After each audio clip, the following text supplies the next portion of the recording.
के काम करे गए, उससे देश का लोकतंत्र कमजोर हुआ। आज हमारी देश और दुनिया में जो प्रतिष्ठा हिंदुस्तान की आजादी के बाद मिली, वो प्रतिष्ठा आज तार तार होती नजर आ रही। हमारी संप्रभुता खतरे में। सभापति महोदय, ये जिस परीक्षा की बात कर रहे हैं, मैं पूरे सदन में ये बात कहना चाहता हूँ, 15 साल से परीक्षाओं में गड़बड़ है। इनके टाइम में जो भी परीक्षाएं हुई, जो परीक्षाओं में धांधली हुई, एक पर भी FIR नहीं हुई।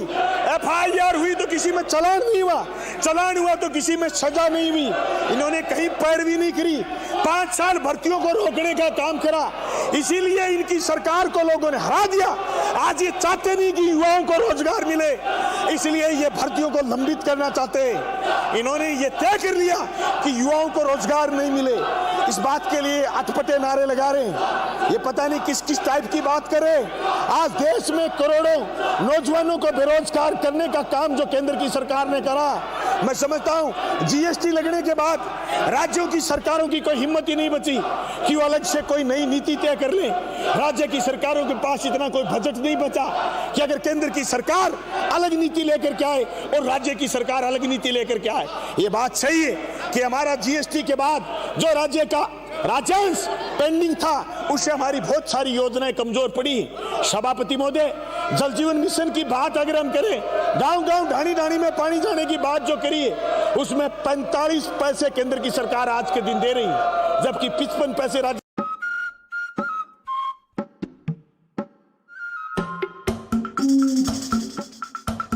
किलोमीटर की एक गांव से दूसरे गांव की दूरी है, पानी पहुंचाए तो कोई कैसे पहुंचाए। ऐसी परिस्थिति में 60,000 करोड़ रुपए में जो अंशदान केंद्र की सरकार का हो सकता था, वो अंशदान केंद्र की सरकार ने नहीं करा। केंद्र की सरकार ने बहुत कम पैसे दिए। मैं बात करना चाहूं, अगर कोरोना की बात करूं, स्वास्थ्य की बात करूं, अरे कौन से मुंह से ये बात कर रहे हैं ये लोग? कौन से तीर मार दिए केंद्र की सरकार ने? कोरोना आई, अरे लोगों से थाली पिटवाई, लोगों से ताली पिटवाई, लोगों से मोमबत्ती जलवाई। जब ट्रेन में गरीब को चढ़ाने की बारी आई तो इन्होंने ट्रेन बंद कर दी। जब गरीब की मदद की बात आई तो इन्होंने लावारिस छोड़ दिया। अरे ट्रेन के नीचे आकर के मजदूर कट के मर गए। इनको शर्म नहीं आती? किस टाइप की बात कर रहे हैं? जिस तरीके से स्वास्थ्य में बजट में कटौती करिए, सभापति महोदय, तो पूरे देश के लोग खड़े हो गए और ये कहने लग गए कि कोरोना वैक्सीन तुम लगवाओ। इससे पहले पोलियो की वैक्सीन, इससे पहले TB का टीकाकरण, इससे पहले सारे के सारे खसरा के टीकाकरण सरकारों ने कराए, तब तो इन्होंने कोरोना वैक्सीन के लिए बजट दिया था। जिस तरीके से कोरोना के अंदर मजाक बनाया गया गरीब का, उसके मुंह का निवाड़ा छीनने का काम करा, उसके रोजगार ठप हो गए, उसके काम नहीं बचे, उनकी प्रतिदिन की मजदूरी नहीं बची, और केंद्र की सरकार ने हाथ पर हाथ धर करके जनता की चिंता करनी बंद कर दी। ऐसी परिस्थिति के अंदर कहना चाहता हूं, ये जिस टाइप की बात कर रहे हैं, इससे लग नहीं रहा कि राजस्थान की 7.25 करोड़ जनता का और राजस्थान के करोड़ों बेरोजगारों का भला करना चाहते हैं। ये चीजों को कुंद आवाज में दबाना चाहते हैं। आज जरूरत इस बात की कि रोजगार पैदा हो, आज जरूरत इस बात की सरकारी स्कूल पैदा हो। अरे आज भी मैं बात करूं, मैं आदिवासियों में गया था सभापति महोदय, ये आदिवासियों में ज्यादातर ये लोग जीते हुए हैं। सभापति महोदय, में सराड़ा पंचायत समिति के गांव में, कबीतीपुरा गांव में गया सभापति महोदय, 70 घर थे उस गांव में, छोटे छोटे नौनियाल बच्चे इकट्ठे हो गए। मैंने जाकर पूछा उन बच्चों से कि आपके स्कूल में कोई सरकारी चीज है क्या? उन्होंने कहा कुछ नहीं है, एक छोटा सामुदायिक भवन बना हुआ था, उस सामुदायिक भवन के 2 गेट थे। मैंने कहा इसको स्कूल करने की मांग करेंगे। मैंने राजस्थान के मुख्यमंत्री से मांग करी कि कबीतीपुरा में स्कूल खोलिए।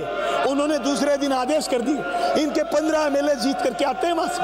आज भी आदिवासियों के बच्चे भूखे, आज भी आदिवासियों के बच्चे नंगे, आज भी आदिवासियों के केंद्र की सरकार ने जो बजट पास करा था सभापति महोदय, सिर्फ 30% बजट खर्च हुआ है, 70% बजट लैप्स हो गया।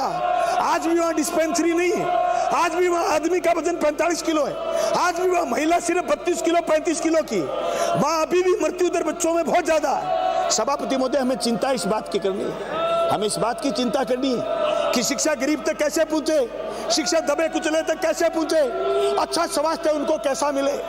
जिस तरीके की हुक हकूक की बात हम कर रहे हैं, हम सदनों में आते हैं, जनता से बात करके, जनता से राय करके, जनता के विचारों को मान करके, उनको समझा करके सदनों में जीत करके आते हैं। सदनों में आने के बाद जनता की आवाज को दबाने का जो काम करते हैं, ये काम जनता के पक्ष का नहीं है। सभापति महोदय, भारत के संविधान ने हमें अधिकार दिया है कि हम व्यक्ति की गरिमा करेंगे। और उस व्यक्ति की जो आखिरी पंक्ति में बैठा है, जो हिंदुस्तान की 125 करोड़ जनता में आखिरी आदमी है, हम उसके न्याय की बात करेंगे, हम उसके अधिकार की बात करेंगे, हम उसके कपड़े पर, हम उसके चाल चलन पर, हम उसके चेहरे पर, हम उसके हर मुद्दे पर बहस करने की बजाय हम उसके अच्छे स्वास्थ्य की कामना करेंगे, हम उसकी शिक्षा की कामना करेंगे, हम उसके दोनों हाथों को रोजगार की बात करेंगे, हम उसके आने वाले भविष्य की बात करेंगे, तब ये राष्ट्र मजबूत होगा। सभापति महोदय, मैं आपको कहना चाहता हूं कि सिर्फ और सिर्फ ये बात कर लेने से देश लोकतंत्र मजबूत नहीं होगा कि कभी ये आए, कभी ये आए, कभी हम आए। नहीं, हम आए तो सब लोग, लेकिन हमने आकर के जनता के लिए करा क्या, ये इतिहास गवाह होगा। आज मैं दावे के साथ कह सकता हूं, प्रधानमंत्री फसल बीमा योजना की बात मैं आपके बीच लेकर के आऊंगा। प्रधानमंत्री फसल बीमा योजना में किसान को कमजोर करने का काम करा। जहां भी किसान को बीमा देना पड़ जाए, बीमा कंपनी वहां दादागिरी करती है और केंद्र की सरकार उसकी फाइल को पकड़ती है। आज मेरी भादरा विधानसभा क्षेत्र के 150 करोड़ रुपए फसल बीमा के बाकी है। 150 करोड़ रुपए किसानों के खातों में आ गए, लेकिन 150 करोड़ अभी भी बाकी। केंद्र की सरकार ने उनकी फाइल को पकड़ दिया। मैं आपको कहना चाहता हूं सभापति महोदय, जिस तरीके से केंद्र की सरकार ने संघ और राज्य के संबंधों को खराब करने का प्रयास करा है, संस्थाओं को कमजोर करने का प्रयास करा है, कॉन्स्टिट्यूशनल संस्थाओं को कमजोर करने का प्रयास करा है, हमें नए सिरे से सोचना होगा, हमें नए सिरे से बात करना होगा। मैं सभापति महोदय आपका ध्यान इस बात की तरफ इंगित करना चाहता हूं कि हमारे यहाँ जो व्यवस्था किसान के लिए जरूरत के रूप में करनी है, गांव-गांव में मंडी हो, गांव-गांव में फूड प्रोसेसिंग की इकाइयां लगे, गांव-गांव में सहकारी समिति मजबूत हो, लेकिन इन तीनों चीजों में केंद्र की सरकार बजट कम कर रही है। मैं राज्य की सरकार से 23 तारीख को मुख्यमंत्री महोदय बजट पेश करेंगे। 23 तारीख को जिस दिन बजट पेश करें, उस दिन बजट का ढांचा ये हो कि सरकारी स्कूल मजबूत होने चाहिए, सरकारी कॉलेज मजबूत होने चाहिए, और गांव-गांव में जिस तरीके से कोरोना में 2020 में मंडियां खोली थी, अब की बार फिर रोड मैप लेकर के आए कि गांव-गांव में मंडी खुलेगी और जहां किसान की अन्न पैदा होगा, एक एक दाना केंद्र की सरकार तुलवाए, उसके लिए राज्य सरकार तैयारी करे। और जब राज्य सरकार तैयारी कर ले और केंद्र की सरकार तोले नहीं, तो हम एकजुट होकर के लड़ाई लड़ें, तब राजस्थान की जनता मजबूत होगी। सभापति महोदय, मैं आपको कहना चाहता हूं कि हमारे यहां जो पूरे प्रदेश में एक मांग उठती है, पूरे प्रदेश में मांग उठती है कि भारत में सरकारी कर्मचारी के लिए पेंशन सबसे पहले 1881 में रॉयल कमीशन की अनुशंसा पर शुरू की गई थी। भाजपा की सरकार में श्री अटल बिहारी वाजपेयी जी की अनुशंसा पर सन 2004 में सरकारी पेंशन खत्म कर दी गई। सभापति महोदय, मेरे को बहुत सारे लोग कहते हैं कि आपको इन पर गुस्सा क्यों आता है, किस किस बात पर हमको इनको माफी दें। सरकारी पेंशन जो 1881 से अंग्रेजों के जमाने से शुरू हुई थी, आकर के बंद करी इन्होंने।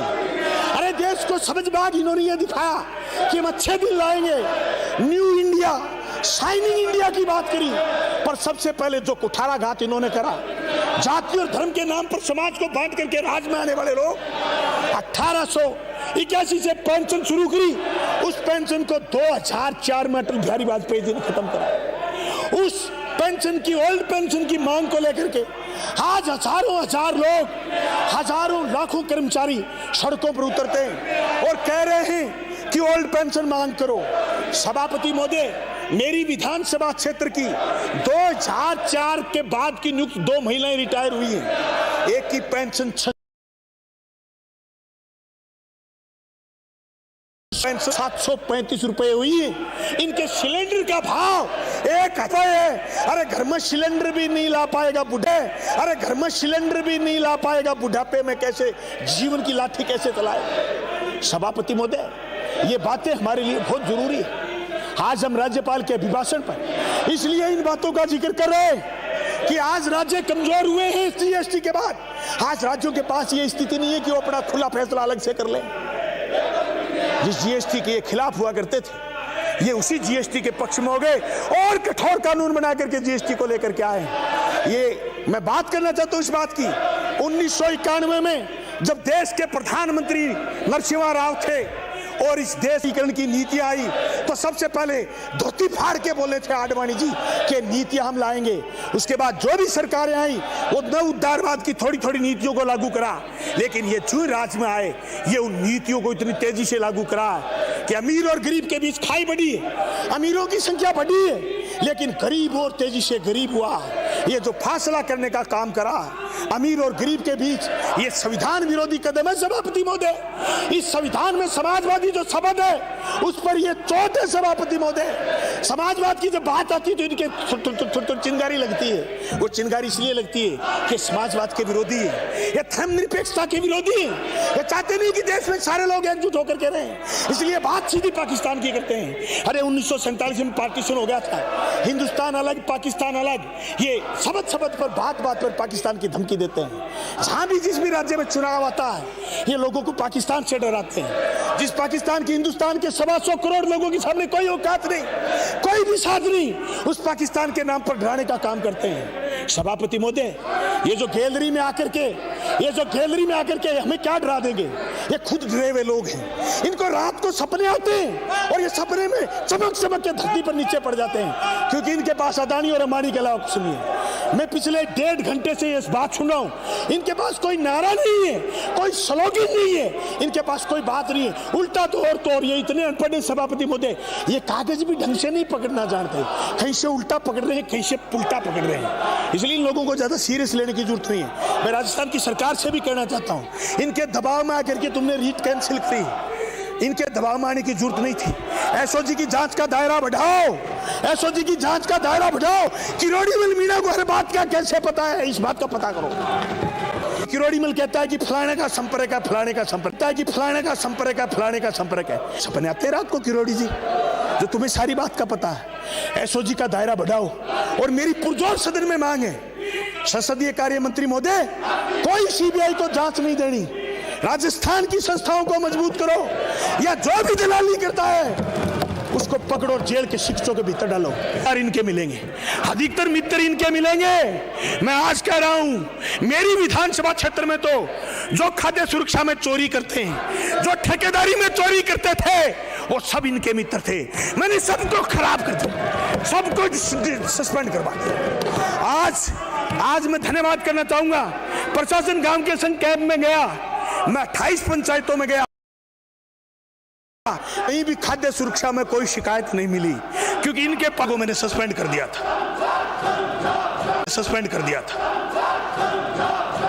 मैं राजस्थान की 7.25 करोड़ लोगों से कहना चाहता हूं, खतरा ही नहीं से, इनसे बच जाओ, समझ लो सारी बीमारियों से बच गए, समझ लो आपने कोरोना की वैक्सीन ही ले ली, ये असली कोरोना यही है, इस असली कोरोना से बच जाओ। मैं प्रदेश के नौजवानों से कहना चाहता हूं, अरे 10-20 हजार स्कूल बंद करने वाले लोग तुम्हें रीट में बिठाना थोड़ी चाहते। 20 हजार स्कूल बंद करने का मतलब यह था 1 लाख नौकरी खत्म करना। ये तुम्हें रीट में बिठाना थोड़ी चाहते, ये तुम्हें रगड़ना चाहते, ये चाहते हैं कि कैसे इस मुद्दे को विलोपित करा जाए। अरे मेरे विधानसभा क्षेत्र में एक साल में 16,000 नामांकन बढ़े सभापति महोदय, 16,000। 13 स्कूल क्रमोन्नत हुए, भर्तियों में नियुक्ति मिली छोरों को, first grade second grade principal के पद भरे। एक साल में 16,000 नामांकन बढ़े। जहां नामांकन बढ़ेंगे वहां पद बढ़ेंगे, वहां बेरोजगारों को रोजगार मिलेगा। इन्होंने 1,000 स्कूल बंद, 20,000 स्कूल बंद करे थे। मेरी कॉन्स्टिट्यूंसी में 117 स्कूल बंद करे थे। मैं संदेश देना चाहता हूं नौजवानों को, दोस्त और दुश्मन की पहचान करो, पहचान करके राजनीति को आगे बढ़ाओ। असली कोरोना ये इनके आका मोदी जी, शाह साहब, जिन्होंने सारे के सारे राजनीति में अदानी और अंबानी के दलाल बना करके बैठे, कुछ नहीं बचा जनाब। देश के लोकतांत्रिक मूल्य खतरे में, मजदूर की मजदूरी खतरे में, किसान की किसानी खतरे में, कर्मचारी की कर्मचारी पड़ा खतरे में। ऐसी परिस्थिति के अंदर आज जो किसानों ने रास्ता दिखाया देश की जनता को, किसानों ने जो रास्ता दिखाया, और मैं तो ये कह रहा हूं कि ये मोदी जी ने जो नीतियां लागू करी, वो नीतियां कोई लागू करेगा, बचेगा नहीं। हमारी पार्टी की बंगाल में सरकार थी, जबरदस्ती एक उद्योग लगाने की कोशिश करी, दोबारा सरकार में नहीं आए। मैं कहना चाहता हूं, अगर किसान, मजदूर और जनता के खिलाफ कोई नीति बनाएगा वो बचेगा नहीं। मैं उम्मीद करता हूं कि हमारे प्रदेश के मुख्यमंत्री जिस तरीके से पिछले 3 बजट लेकर के आए, इस बजट में भी जोरदार तरीके से प्रदेश की जनता को राहत प्रदान करने का काम करेंगे। इंदिरा गांधी नहर से जो आजादी के समय और आजादी के बाद इस प्रदेश में और इस देश में अस्तित्व में आई, डैम बने, इंदिरा गांधी नहर आई, आज उसका पानी बाड़मेर तक की जनता पी रही है। और हमारे प्रथम चरण और द्वितीय चरण में लाखों टन अन्न उत्पादन होता, उस इंदिरा गांधी नहर के पुनरुद्धार की कार्रवाई चल रही है। मैं कहना चाहता हूं सभापति महोदय, मेरे इलाके और दौर के एमएलए साहब के 14-28 गांव अभी वीरानी, हम उसको पानी दिलवाना चाहते हैं क्योंकि हमारा इलाका उपजाऊ है, हमारा इलाका बढ़िया अन्न पैदा कर सकता है। हम डैम के और हेड के नजदीक हैं, हमारे यहाँ बजट कम लगेगा, लेकिन ये मांग सिर्फ हमारे इलाके की नहीं, आज प्रदेश भर की जनता मांग कर रही है कि यमुना का पानी हमें मिले, ईस्टर्न कैनाल का पानी हमें मिले। लेकिन ईस्टर्न कैनाल पर ये कुछ नहीं बोलेंगे भाई साहब, इनके 25 एमपी हैं, केंद्र में एक शब्द नहीं बोलेंगे, 25 के 25 दुम दबाए बैठे। मोदी जी कहते हैं बैठना तो बैठ जाएंगे, मोदी जी कहते हैं उठना तो उठ जाएंगे। अभी कटारिया जी अपनी बात से कैसे पलटे हैं पता है? कटारिया जी जो इस सदन के सबसे वरिष्ठ नेता हैं, अपनी बात से कैसे पलटे हैं पता है? दिल्ली से करंट लगाए, दिल्ली से करंट। आपको पता है कि नहीं है? मुझे पता है दिल्ली से करंट लगा। अरे कटारिया जी जैसे आदमी, 40 साल के अनुभव वाले आदमी अपनी बात से पलट जाए, इसका मतलब राजस्थान कमजोर है। अरे कटारिया जी कुछ तो शर्म करो, आप हमारे वालिद जैसे हो, हमारे पिता के समान हो, तुम अपनी राजनीति से पलट गए। अरे राठौड़ साहब को तो मुख्यमंत्री बनना होगा। राठौड़ साहब बारी आपकी भी नहीं आएगी, बारी आपकी भी नहीं है, क्योंकि आज वसुंधरा जी वाला गुट है ही नहीं यहाँ, आप एकजुट ही नहीं हो, आपकी बारी कैसे आएगी? वैसे राठौड़ साहब और हम एक इलाके से आते हैं, अब की बार मैं चूरू से चुनाव लड़ूंगा साहब, राठौड़ साहब को आने नहीं दूंगा, आपको किसी को डरने की जरूरत नहीं, वह राठौड़ साहब को हम सल्टाएंगे। वो अलग बात है साहब, चुनाव कौन कहाँ से लड़े, लेकिन बड़ी बात यह कि आज भी प्रदेश में, आज भी देश में दलितों के साथ ठीक नहीं हो रहा साहब। बाबा साहब भीमराव अंबेडकर के बनाए संविधान के अनुसार आज भी सभापति महोदय दलितों को घोड़ी से नीचे उतारना, दलितों पर जुल्म करना और उस जुल्म के साथ जो सामंतवाद की बू आ रही, वो थोड़ा सा इनको ठीक करो। उसके पीछे भी जांच अगर ढंग से करवा लोगे तो भाई साहब ही आएंगे नजर, ये भाई साहब ही हैं, ये भाई साहब ही। मैं आपसे कहना चाहता हूं, ये देश आगे तभी बढ़ेगा जिस देश के अंदर कोई भेदभाव नहीं बचेगा, इस देश के अंदर बाबा साहब भीमराव अंबेडकर के बनाए हुए इस कॉन्स्टिट्यूशन की कदर होगी, इस कॉन्स्टिट्यूशन के प्रीम्बल के एक एक शब्द की व्याख्या मजबूत होगी, तब हमारा देश आगे बढ़ेगा। इस देश का सबसे बड़ा क्षेत्रफल का राज्य राजस्थान तब आगे बढ़ेगा जब इस प्रदेश के अंदर तेजी से दलितों के साथ अन्याय होना बंद होगा। सभापति महोदय, मैं आपका ध्यान इस तरफ भी आकर्षित करना चाहूंगा कि जातियों की बात से आगे निकल करके अगर गरीब की बात करी जाए, प्रधानमंत्री आवास योजना में कह तो ये रहे हैं कि हम गरीब को मकान देंगे, लेकिन मैं राजस्थान के उस इलाके से आ रहा हूं जहां गरीब को केसीसी, थोड़ी थोड़ी जमीन है मेरे इलाके में गरीब को, उस गरीब को केसीसी भी बनाई हुई है 2, 4, 5 बीघे में, एक भी मकान नहीं मिलता जिसने केसीसी बनाई हुई है। एक तरफ कह रहे हैं कि हम गरीब को मकान देंगे और दूसरी तरफ शर्त लगा दी कि गरीब कोई मकान नहीं ले सकता अगर उसने केसीसी बनाई है। ये क्या उम्मीद करते हैं कि गरीब भूमिहीन हो? एक तरफ तो मांग करें कि गरीब को भी जमीन दो, गरीब को जमीन देनी चाहिए, और दूसरी तरफ जिस गरीब ने जमीन पर केसीसी बना ली उसको प्रधानमंत्री आवास योजना का फायदा नहीं मिल रहा। सभापति महोदय, मैं आप सब साथियों को ये बात कहना चाहता हूं कि प्रदेश के अंदर एक सबसे बड़ी और देश के अंदर सबसे बड़ी चीज चल रही आज आवश्यकता की मुख्य चीज है वो है बिजली। उस बिजली में जिस तरीके से आज दिक्कतें प्रदेश की जनता के सामने आ रही वो दिक्कतें उसके समाधान करने की जरूरत है। सभापति महोदय, मैं ऊर्जा मंत्री से कहना चाहता हूं, राजस्थान के ऊर्जा मंत्री से, जो बीजेपी के राज में हो रहा था बिजली में वो आपके राज में भी हो रहा।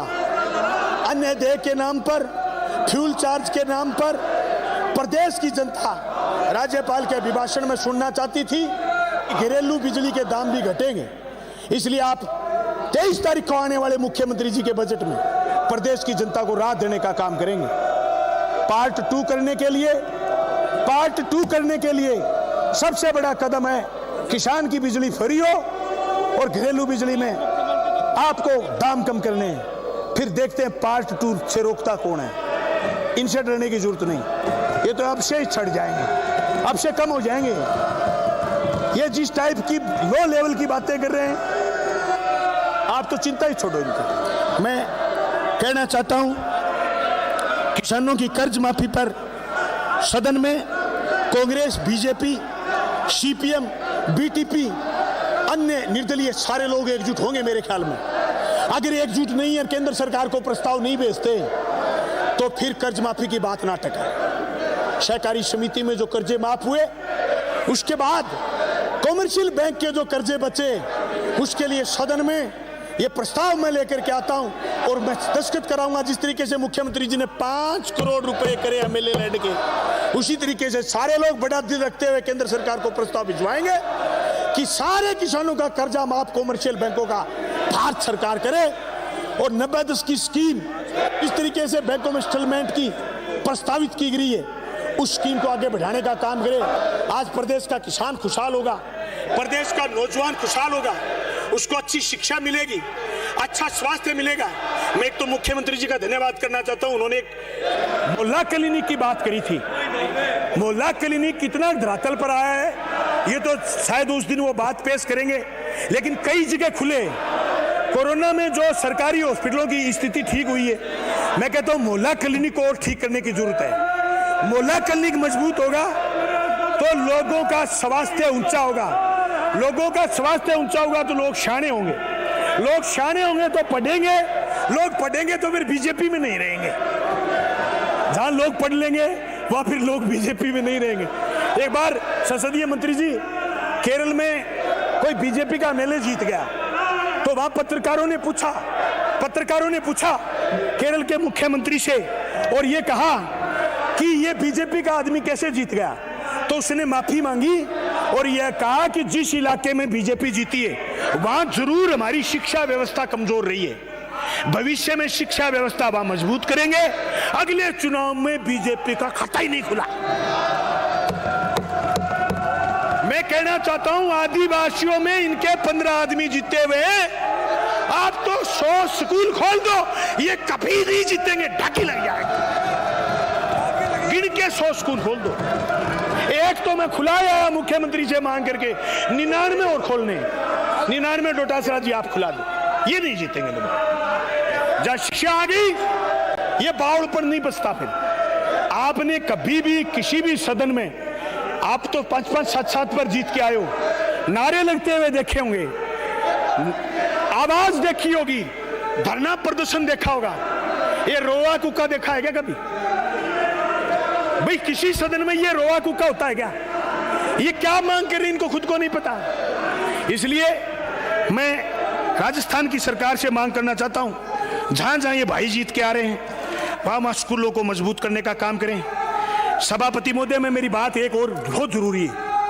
राजस्थान में जब संकट आया था कोरोना संकट के समय जो ही मुख्यमंत्री जी ने 1,500 रुपए दिए, 2,000 रुपए दिए शहरी क्षेत्र में, ग्रामीण क्षेत्र में बेरोजगारी का संकट आया तो अथवा नरेगा शुरू करी थी। उस नरेगा में भारत की सरकार ने 25,000 करोड़ रुपए कम करे। 25,000 करोड़ रुपए कम करने का मतलब यह है कि नरेगा का दम घोटना चाहते।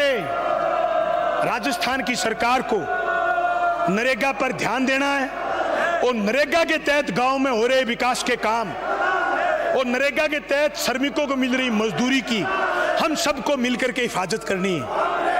अगर हम नरेगा की हिफाजत नहीं कर पाएंगे, अगर हम किसान की हिफाजत नहीं कर पाएंगे, तो ये अदानी और अंबानी को देश बेच देंगे। ये पीछे नहीं हटेंगे। इनको शर्म भी नहीं आती इस मसले में। ये और है, अदानी अंबानी का नाम लेके कुछ भी कह दो, शंका नहीं आता इनको, क्योंकि ये काम उसी के लगे हुए हैं।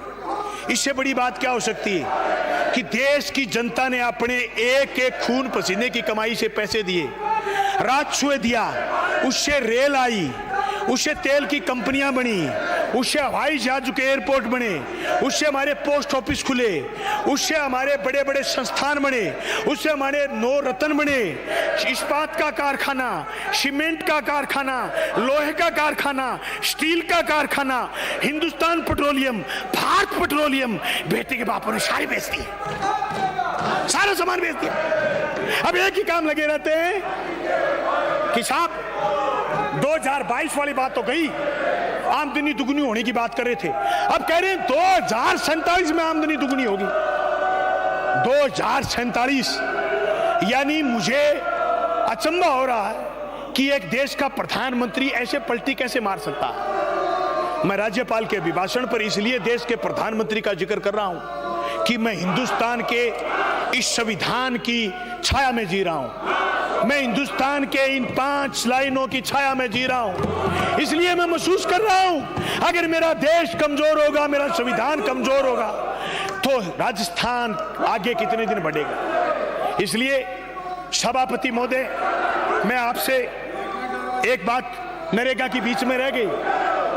सभापति महोदय, नरेगा में जब काम पर मजदूर जाते हैं, उन मजदूरों का एक रखवाड़ा होता है, उसको मैट बोलते हैं। मैट के पैसे पिछले 2 साल से नहीं आ रहे। केंद्र की सरकार मैट के पैसे नहीं दे रहे। यानी जो उनका हेडमास्टर है, 40 का एक मस्टोल है, उसमें 40 मजदूर लगते हैं। मजदूर की मजदूरी तो अभी आ रही है, लेकिन मैट के पैसे नहीं आ रहे। मैटों का एक डेलीगेशन आया कि साहब हमें पैसा नहीं मिला।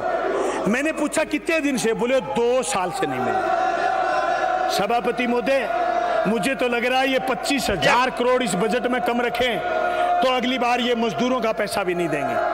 सभापति महोदय, 11 फरवरी 2022 के प्रातः 11 बजे तक के लिए स्थगित की जाती है।